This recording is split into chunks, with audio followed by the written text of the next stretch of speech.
네, 반갑습니다. 허브경제TV입니다. 이번 시간에 같이 볼 종목은 에코프로 보도록 하겠습니다. 오늘도 월요일 시장 고생 많으셨습니다. 주말이 끝나고 부푼 기대로 또 월요일 시장을 딱 맞이했는데 이게 웬걸 금요일 날 뭐였어요? 미국장이 그렇게 막 좋게 마무리가 되지 않았었죠. 좋게 마무리가 되지 않다 보니까 우리나라 시장도 이 영향을 안 받을 수는 없었던 것 같아요. 안 받을 수는 없었던 것 같고, 또 뭐 전반적으로 일단 코스피 같은 경우에는 주구장창 밀렸어요. 코스피는 그냥 주구장창 밀렸다고 보는 게 맞고, 그리고 코스닥 같은 경우에도 변동성을 굉장히 심하게 보여줬습니다. 변동성을 또 굉장히 심하게 보여줬는데, 에코프로를 필두로 포스코 그룹주들, 즉 2차 전지 관련주들이죠. 2차 전지 관련주들이 증시를 좀 방어해주는 모습을 좀 보여주었습니다. 그러니까 뭐 오늘 외국인들이 좀 많이 팔았거든요. 외국인들이 많이 팔았는데 그러면서 장이 더 밀리면 개인들의 투심이 뭐 속된 말로 이게 작살 나겠죠. 그러면은 또 지들이 나중에 뭔가 이제 개인들의 수급이 필요할 때 오르락내리락 하면서 개인들의 수급이 필요할 때 뭐예요? 또 개인들의 투심이 안 좋아져 있으면 또 도와준다 안 도와준다? 그래서 안 도와줍니다. 그러면 일정 구간 많이 빠진다라고 할 때는 또 지수 방어를 해주는데 그걸 역할을 누가 해주고 있다 말씀드렸죠. 에코프로라든지 포스코 그룹주들이 좀 해주는 모습이에요. 에코프로도 보시면 이게 코스피는 사실 아침에 이렇게 밀렸어요. 근데 코스닥은 계속 변동성을 줬습니다. 결국 에코프로라든지 뭐 포스코 그룹주들이 그 역할을 좀 했다라고 보시면 되는데 이게 이제 코스피예요. 이게 코스피입니다. 그죠?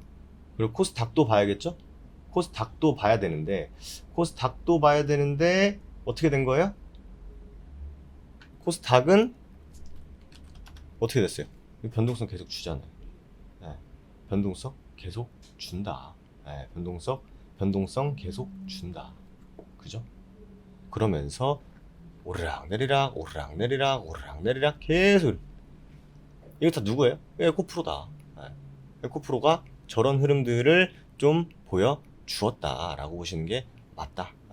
사실 에코프로가 이 10만 원을 100만 원을 지키지 못한 부분이 좀 있었습니다. 100만 원을 좀 버티지 못한 부분들이 좀 있었는데 뭐 그거는 그거고 사실 뭐 그건 지나간 거 아니겠습니까? 100만 원을 지키지 못한 거는 지나간 거고 그 다음에 100만 원을 회복하는지가 일단 중요했겠죠. 100만 원을 회복하는지가 정말 중요했는데 일단 일주일째 회복을 못 해주고 있어요. 일주일째 회복을 못 해주고 있고 그리고 이렇게 타고 왔죠. 이렇게 타고 온 그 언저리까지 내려와 있습니다. 보통 우리는 이런 것들을 뭐라고 보죠? 보통 이런 것들을 뭐라고 봐요? 돌파, 지지, 반등 혹은 돌파, 지지 못하고 혹은 지지 잠깐 하다가 밀어버리는 이 두 가지 시나리오밖에 없죠. 근데 보통 이렇게 좀 강한 또 거래도 많이 발생시키고 강한 종목들은 보통은 어때요? 기술적인 반등 정도는 또 보여줍니다. 기술적인 반등 정도는 한 번씩은 다 보여줘요. 그래서 단순히 반등만 해서 끝나면 된다 안 된다? 안 되겠죠. 단순히 반등만 해서 끝나는 건 안 된다. 그래서 쭉 하고 반등 주면서 어디를 넘어줘야 돼요? 100만 원을 넘어줘야 된다라고 말씀드렸었죠.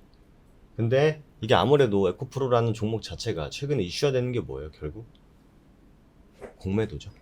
이 공매도의 흐름이 어쨌든 간에 공매도를 쳤으면은 갚아줘야 돼요. 갚아줘야 됩니다. 그럴 때 거래가 진짜 한두 푼 터진 게 아니기 때문에 정말 강하게 한번 쇼커버링이 들어올 텐데 그때 넘어가 줄지 100만 원 넘어가서 요 구간에서 넘어가 줄지. 근데 제가 저번 주에 말씀드린 건 뭐였어요? 갑자기 어느 날 이유 없이 에코프로가 뜬금없이 별 나올 얘기도 없는데 갑자기 엄청나게 상승을 한다. 시장에 뭐 주목도가 뭐 이루 말할 수 없는 그런 주목도를 보여준다 라고 했을 때 제가 뭐라 말씀드렸었죠? 그때가 어떻게 보면 기회다. 무슨 기회? 이제는 에코프로에서 제가 에코프로 왔다 갔다 하지 않겠습니다. 그때가 마지막 어떻게 보면은 파동의 기회다라고 말씀드렸습니다. 그렇기 때문에 뭐 쇼커버를 하면 뭐 외국인들이 수급이 깨끗해진다라고 해서 더 간다 뭐 이런 얘기들도 하시더라고요. 근데 저는 그런 걸 잘 본 적이 없어요. 예. 그 제가 에코프로 그 MSCI 지수 편입하기 전날에도 말씀드렸었죠. 지수 편입되고 난 다음에 더 막 가는 종목은 사실 난 별로 본 적이 없다. 예, 그랬었죠. 그때도 실어요가 폭탄이 찍혔었는데 어쨌든 간에 우리는 좀 냉정하게 남들이 다 이거 지수 편입되고 외국인들 자금 들어오면 당연히 좋은 거 아니냐 다 그렇게 생각을 하죠. 하지만 주식은 언제나 다수의 생각과는 반대로 움직여준다. 다수의 생각과는 반대로 움직여준다. 때문에 이번에 공매도 쇼커버링이 언젠간 들어올 텐데 그때 여러분들이 조금은 냉정하게 냉정한 판단으로 이게 지금 나에게 어떻게 보면 마지막 기회를 주는 것인지 그런 것들을 좀 살펴볼 필요가 있다. 저는 직접적으로 좀 말씀드리기 좀 애매합니다만 보통은 좀 그렇습니다. 공매도 많은 종목들이 한 번 정도 움직여 줄 때 이유도 없이 근거도 없이 엄청나게 움직여요. 그런 다음에 어떻게 보면 이제 마지막 불꽃을 태우는 경우가 많습니다. 이것도 뭐 또 경험을 통해서 통계적인 부분을 통해서 말씀을 드리는 거기 때문에 참고하시면 좋을 것 같습니다. 어쨌든 간에 주식이라는 게 기본적으로 수익을 극대화하고 손실을 최소화하고자 하는 게 기본적인 또 원칙 중에 하나이기 때문에 또 굳이 내가 구태여 손실을 키울 필요도 없고 그리고 확정적으로 주는 수익을 내가 내뱉을 필요도 있다 없다? 딱히 없다.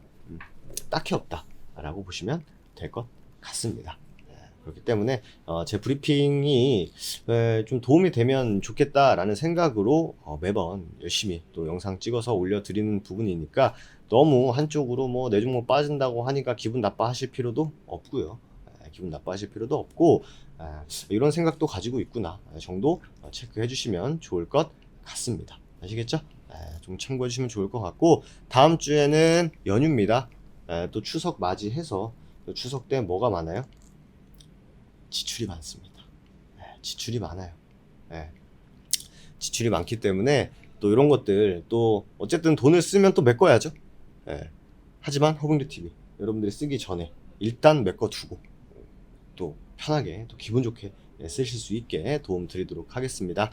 여러분들께서 보고 계신 에코프로 영상 댓글에 이렇게 파란색 링크 남겨놨습니다. 누르신 다음에 무료 종목 신청 딱 해주시면 저희가 추석 연휴 전에 기분 좋은 수익으로 또 연휴 맞이하실 수 있게 도움 드리겠다라는 말씀 드리면서 오늘 마무리하도록 하겠습니다. 오늘 하루도 고생 많으셨고 저는 또 내일 다시 인사 드리도록 하겠습니다. 감사합니다.